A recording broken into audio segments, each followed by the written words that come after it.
Proses pembuatan batik klasik. Hampir setiap orang pernah melihat batik. Namun, pernahkah kita melihat proses pembuatannya?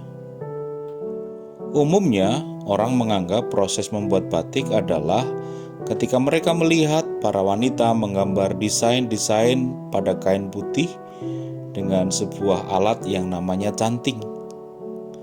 Bagian ini sesungguhnya hanyalah satu dari beberapa langkah pemrosesan yang harus dilakukan untuk membuat batik. Proses pembuatan batik dimulai dengan menggarap kain katun putih dengan lebar kira-kira 110 cm dan panjangnya 240 cm.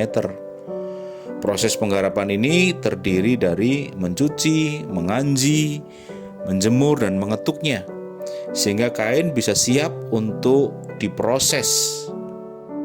Proses penggarapan ini bisa memakan waktu berhari-hari.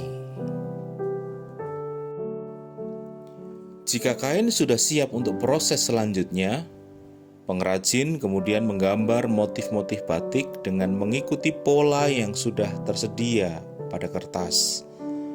Para pengrajin yang telah ahli biasanya langsung menggambar pada kain.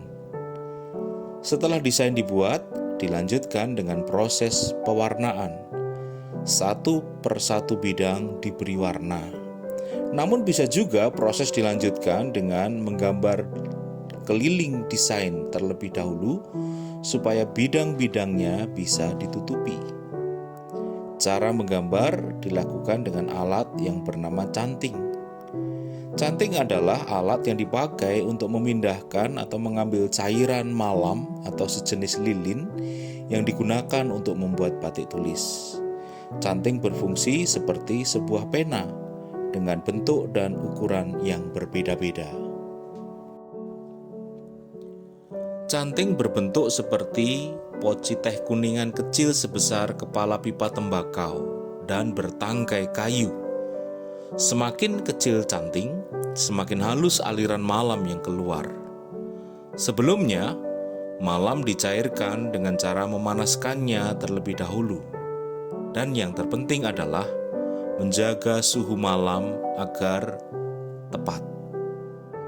Pengrajin mengerjakan satu permukaan kain terlebih dahulu, kemudian dilanjutkan pada sisi kain sebaliknya, agar tidak terdapat perbedaan di kedua sisi kain batik.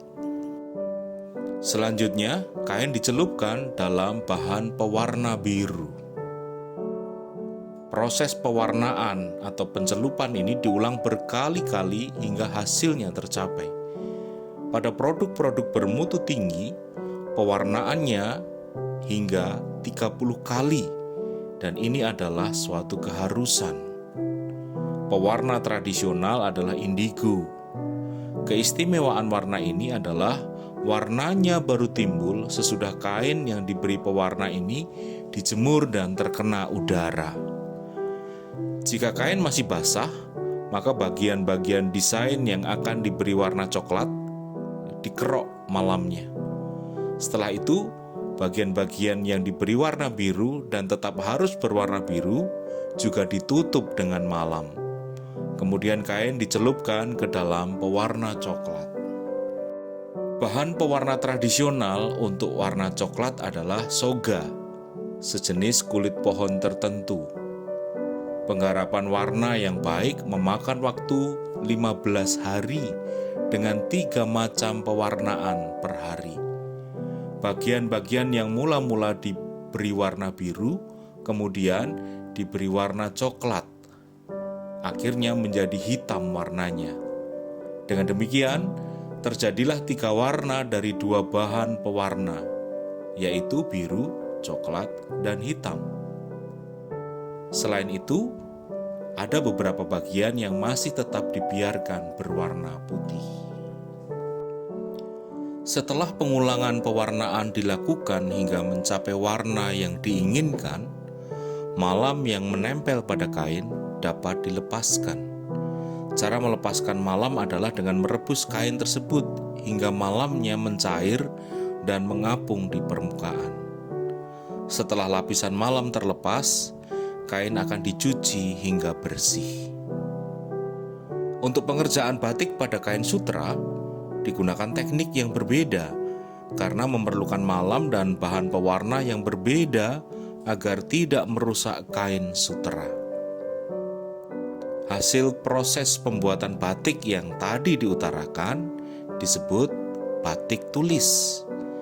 Jenis pembuatan batik lainnya adalah batik cap. Pada proses pembuatan batik cap, posisi canting pada batik tulis digantikan dengan cap untuk menggambarkan pola pada kain. Demikianlah proses pembuatan batik klasik.